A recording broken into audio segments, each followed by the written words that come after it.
សួស្តីអ្នកនរគ្នាឥឡូវដែរគឺខ្ញុំមកដល់ទឹកដីបូកូនៅខាងខេត្តកំពតយើងហ្នឹងឥឡូវយើងមកបានមើលខាងនេះដូចជាចំការស្ទ្រូប៊េរីអ្នកនរគ្នាឃើញនេះស្ទ្រូប៊េរីល្អណា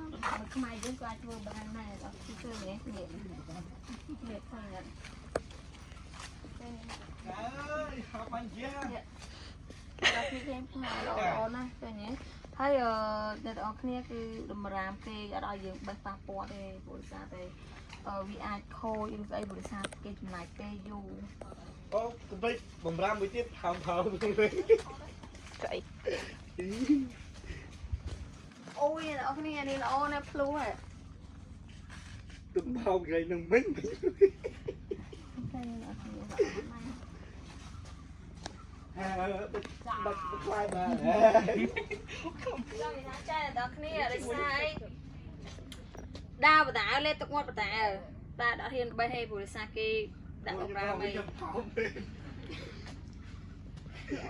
តែដាច់មកខ្លាំងលើអូយអត់គ្នានេ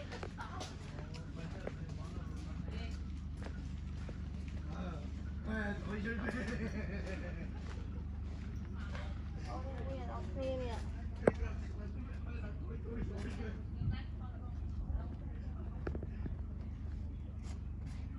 អូមែនតើ